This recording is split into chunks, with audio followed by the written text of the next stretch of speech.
ರಾಜ್ಯದ ಜನರಿಗೆ ಸರ್ಕಾರ ಹಂಗೆ ಕೊಟ್ಟು ಹಿಂಗೆ ಇಸ್ಕೊಳ್ತಾ ಇದೆಯಾ ಅನ್ನುವಂತಹ ಪ್ರಶ್ನೆ. ಅದರಲ್ಲೂ ಕೂಡ ಈ ಗ್ಯಾರಂಟಿಗಳನ್ನು ತೋರಿಸಿ ಹಿಂದೆ ಒಂದಿಷ್ಟು ವಿಚಾರಗಳಾಗ್ತಾ ಇರುವಂಥದ್ದು ಕೂಡ ಗೊತ್ತಾಗ್ತಾ ಇದೆ. ಪಿಂಚಣಿಗೆ ಹಣವನ್ನು ಹೊಂದಿಸಲಿಕ್ಕೆ ಜನರ ಜೇಬಿಗೆ ಕತ್ತರಿ. ಪಿಂಚಣಿ ದುಡ್ಡಿಗಾಗಿ ದರ ಏರಿಕೆಯನ್ನು ಮಾಡ್ತಾ KERC ಅನ್ನುವಂತಹ ಪ್ರಶ್ನೆ. ಯೂನಿಟ್ಗೆ 36 ಪೈಸೆಯಂತೆ ದರವನ್ನು ಹೆಚ್ಚಳ ಮಾಡಿರುವಂತಹದ್ದು. ಎಸ್ಕಾಂಗಳ ಪಿಂಚಣಿ ದುಡ್ಡನ್ನು ಗ್ರಾಹಕರಿಗೆ ವರ್ಗಾಯಿಸಿ ಈಗ ಶಾಕ್ ಕೊಡಲಿಕ್ಕೆ ಮುಂದಾಗಿದೆ. ಪಿಂಚಣಿ ಗ್ರಾಜ್ಯುಟಿ ದುಡ್ಡನ್ನು ಜನರ ಜೇಬಿನಿಂದ ಕೊಡಬೇಕಾ ಅನ್ನುವಂತಹ ಪ್ರಶ್ನೆ KPTCL ಪ್ರಸ್ತಾವನೆಗೆ ಅಸ್ತು ಅಂದಿದೆ KERC. ಪಿಂಚಣಿಗೆ ಹಣವನ್ನು ಹೊಂದಿಸಲಿಕ್ಕೆ ಜನರ ಜೇಬಿಗೆ ಕತ್ತರಿ ಹಾಕ್ತಾ ಇರುವಂತಹ ವಿಚಾರ ಗೊತ್ತಾಗ್ತಾ ಇದೆ. ಪಿಂಚಣಿ ದುಡ್ಡಿಗಾಗಿ ದರ ಏರಿಕೆಯನ್ನು ಮಾಡಲಿಕ್ಕೆ ಮುಂದಾಗಿದೆ. ಇದೇ ವಿಚಾರ ಈಗ ಜನರ ಆಕ್ರೋಶಕ್ಕೂ ಕೂಡ ಕಾರಣವಾಗ್ತಾ ಇರುವಂಥದ್ದು. ಎಸ್ಕಾಂಗಳ ಪಿಂಚಣಿ ದುಡ್ಡನ್ನು ಗ್ರಾಹಕರಿಗೆ ವರ್ಗಾಯಿಸಿ ಶಾಕ್ ಅನ್ನು ಕೊಟ್ಟಿರುವಂಥದ್ದು. ಪಿಂಚಣಿ ಗ್ರಾಜ್ಯುಟಿ ದುಡ್ಡನ್ನು ಜನರ ಜೇಬಿನಿಂದ ಕೊಡಬೇಕಾ ಅನ್ನುವಂತಹ ಪ್ರಶ್ನೆ ಕೂಡ ಮುನ್ನೆಲೆಗೆ ಬರ್ತಾ ಇದೆ. ಒಂದು ಕಡೆ ಉಚಿತ ವಿದ್ಯುತ್ ಅಂದರೆ ಮತ್ತೊಂದು ಕಡೆ ವಿದ್ಯುತ್ ದರವನ್ನು ಏರಿಕೆ ಮಾಡಿ ರಾಜ್ಯದ ಜನರಿಗೆ ಮತ್ತೆ ವಿದ್ಯುತ್ ಶಾಕ್ ಅನ್ನು ಈಗ ಕೊಟ್ಟಿರುವಂಥದ್ದು.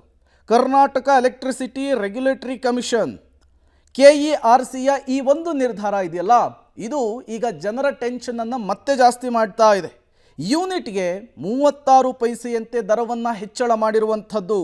ಕರ್ನಾಟಕ ವಿದ್ಯುತ್ ನಿಯಂತ್ರಣ ಆಯೋಗ ಹೊರಡಿಸಿರುವಂತಹ ಇದೊಂದು ಸೂಚನೆ, ಇದೊಂದು ಆದೇಶ ಜನರ ಟೆನ್ಷನನ್ನು, ಆತಂಕವನ್ನು ಜಾಸ್ತಿ ಮಾಡ್ತಾ ಇದೆ. ಹೇಳಿ ಕೇಳಿ ಬೇಸಿಗೆ, ಈ ಸಂದರ್ಭದಲ್ಲಿ ಬೆಲೆ ಏರಿಕೆ, ಈಗ ಪಿಂಚಣಿ ದುಡ್ಡಿಗಾಗಿ ಏರಿಕೆ, ಮತ್ತೆ ಕರೆಂಟ್ ಶಾಕ್. 3 ವರ್ಷಕ್ಕೆ ಅನ್ವಯವಾಗುವಂತೆ ದರ ಹೆಚ್ಚಳ ಮಾಡಲಿಕ್ಕೆ ಮುಂದಾಗ್ತಾ ಇರುವಂತಹದ್ದು. ಶೀಘ್ರದಲ್ಲಿಯೇ ದರ ಹೆಚ್ಚಳವಾಗುವಂತಹ ಸಾಧ್ಯತೆ ಇದೆ.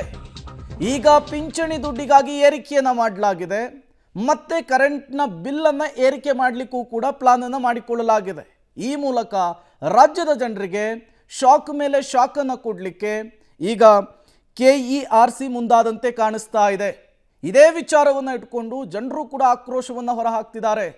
ಪಂಚ ಗ್ಯಾರಂಟಿಗಳನ್ನು ನಮಗೆ ತೋರಿಸ್ತೀರಿ, ಈ ರೀತಿ ಹಿಂದೆಗಡೆ ಸುಲಿಗೆ ಮಾಡ್ತಾ ಇದ್ದೀರಿ, ಇದು ಎಷ್ಟರ ಮಟ್ಟಿಗೆ ಸರಿ ಅಂತ ಕೇಳ್ತಿದ್ದಾರೆ.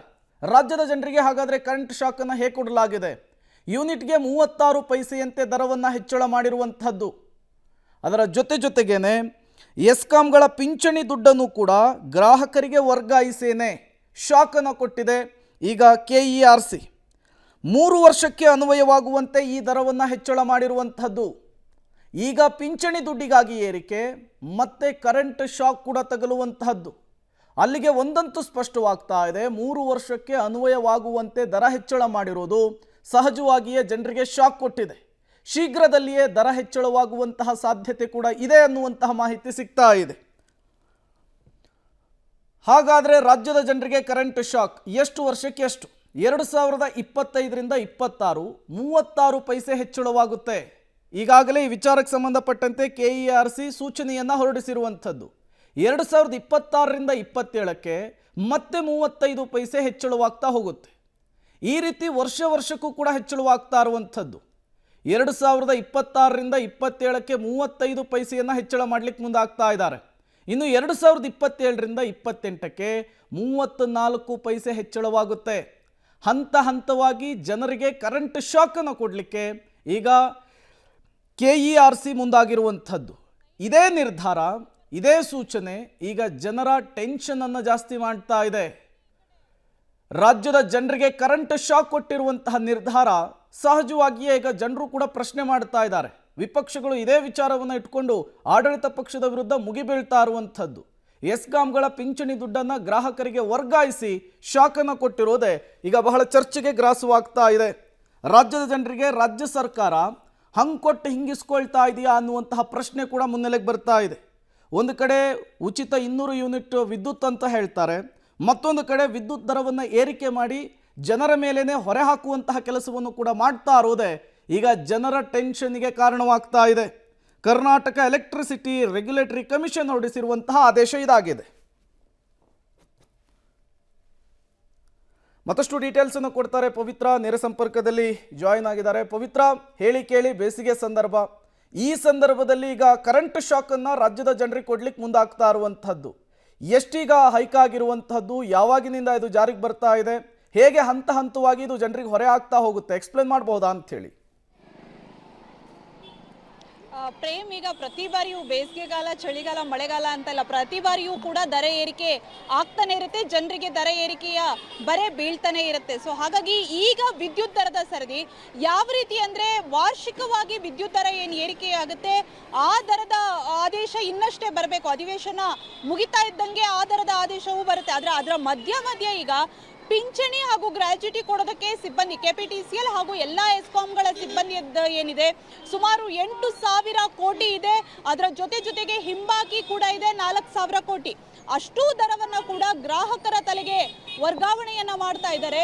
ಯಾಕಂದ್ರೆ ಈ ಹಿಂದೆ ಎಲ್ಲ 2020ರವರೆಗೆ ಅದನ್ನ ಸರ್ಕಾರವೇ ಪಾವತಿಯನ್ನ ಮಾಡಬೇಕಾಗಿತ್ತು, ಪಾವತಿ ಮಾಡ್ತಾ ಇತ್ತು ಸರ್ಕಾರ.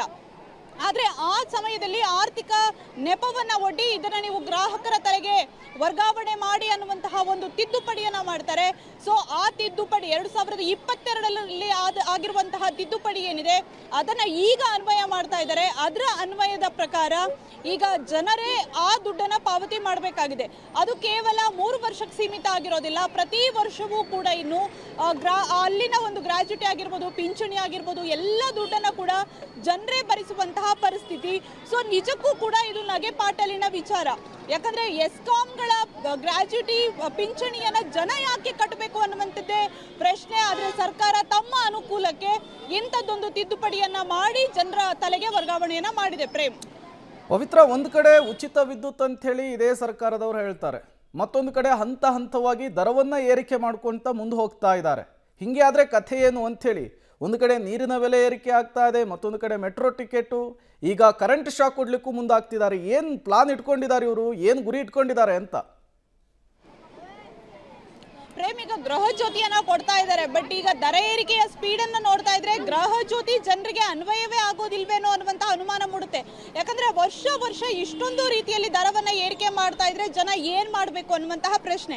ಪಿಂಚಣಿ ದುಡ್ಡು ಕೂಡ ಕಟ್ಟಬೇಕು, ಇನ್ನೊಂದು ಕಡೆಗೆ ವಾರ್ಷಿಕವಾಗಿ ಏನ್ ದರ ಏರಿಕೆ ಆಗುತ್ತೆ ಅದನ್ನ ಕೂಡ ಪಾವತಿ ಮಾಡಬೇಕು. ಕೇವಲ 1 ವರ್ಷದ ಮಾತ್ರ ಅಲ್ಲ, ಬಹುವಾರ್ಷಿಕ ದರ ಪ್ರಥಮ ಬಾರಿಗೆ ಜಾರಿ ಮಾಡ್ತಾ ಇದ್ದಾರೆ. 3 ವರ್ಷಕ್ಕೆ ಅನ್ವಯವಾಗುವಂತೆ ದರವನ್ನ ಏರಿಕೆ ಮಾಡ್ತಾ ಇದ್ದಾರೆ. ಹಾಗಾಗಿ ಜನರಿಗೆ ಈಗ ಕರೆಂಟ್ ಶಾಕ್, ಇನ್ನು ಕೆಲವೇ ದಿನಗಳಲ್ಲಿ ಹಾಲಿನ ದರವೂ ಕೂಡ ಏರಿಕೆಯಾಗುತ್ತೆ, ಜೊತೆಗೆ ನೀರಿನ ದರವನ್ನು ಕೂಡ ಏರಿಕೆ ಮಾಡ್ತೀವಿ ಅಂತ ಹೇಳ್ತಾ ಇದ್ದಾರೆ. ಸೊ ಒಟ್ಟಾರೆಯಾಗಿ ದರ ಏರಿಕೆಯ ಪರ್ವಕಾಲ ಇದು. ಪ್ರೇಮ್, ಓಕೆ, ಥ್ಯಾಂಕ್ ಯು ಪವಿತ್ರ ತಮ್ಮೆಲ್ಲ ಮಾಹಿತಿಗಾಗಿ. ಬೆಲೆ ಏರಿಕೆಯ ಬೇಗೆಯಲ್ಲಿ ಬೇಯ್ತಾ ಇರುವಂತಹ ರಾಜ್ಯದ ಜನರಿಗೆ ಮತ್ತೆ ಶಾಕನ್ನು ಕೊಡಲಿಕ್ಕೆ ರಾಜ್ಯ ಸರ್ಕಾರ ಮುಂದಾಯ್ತಾ ಅನ್ನುವಂತಹ ಪ್ರಶ್ನೆ. ಈಗ KERC ಒಂದು ಮಹತ್ವದ ಆದೇಶವನ್ನು ಹೊರಡಿಸಿರುವಂಥದ್ದು. ಯೂನಿಟ್ಗೆ 36 ಪೈಸೆಯಂತೆ ದರವನ್ನು ಹೆಚ್ಚಳ ಮಾಡಿದೆ.